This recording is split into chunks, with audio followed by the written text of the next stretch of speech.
On est aujourd'hui sur le chantier du futur centre de cancérologie de la Sarthe, qui va regrouper un bâtiment plutôt technique, centré sur les traitements de radiothérapie et consultation du bâtiment,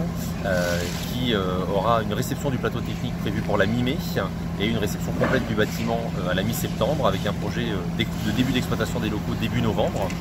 Et ce bâtiment, il est adjoint par deux passerelles à un autre bâtiment qui est plus d'hospitalisation, qui lui a prévu une réception à la fin décembre pour un début d'exploitation dans le courant du mois de janvier 2023. Alors le projet, il est né d'un projet médical commun entre le groupe Elsan, la clinique Victor Hugo, l'ILC, le centre Jean Bernard et le centre hospitalier du Mans, pour fédérer ces trois structures autour d'un projet commun centré sur la prise en charge oncologique des patients, donc sans chirurgie,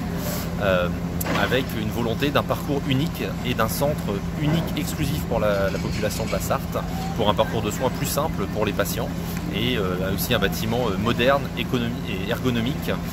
pour pouvoir prendre en charge et proposer tous les meilleurs soins à nos malades. Dans la prise en charge des patients cancéreux, il y a évidemment le soin en termes de traitement, la radiothérapie, la chimiothérapie, tous les traitements généraux, mais il y a aussi ce qu'on appelle les soins de support, la psychologie, la diététique, l'activité physique adaptée, la sophrologie.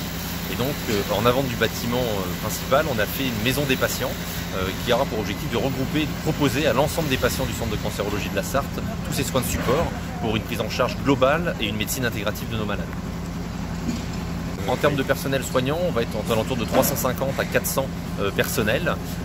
avec une collaboration entre les trois structures dont je vous ai parlé qui est plus que l'existant, puisqu'on a une croissance en termes de propositions d'activités de consultation, de plateaux techniques de radiothérapie, mais aussi d'hospitalisation conventionnelle ou d'hospitalisation en ambulatoire pour l'administration des traitements généraux du cancer.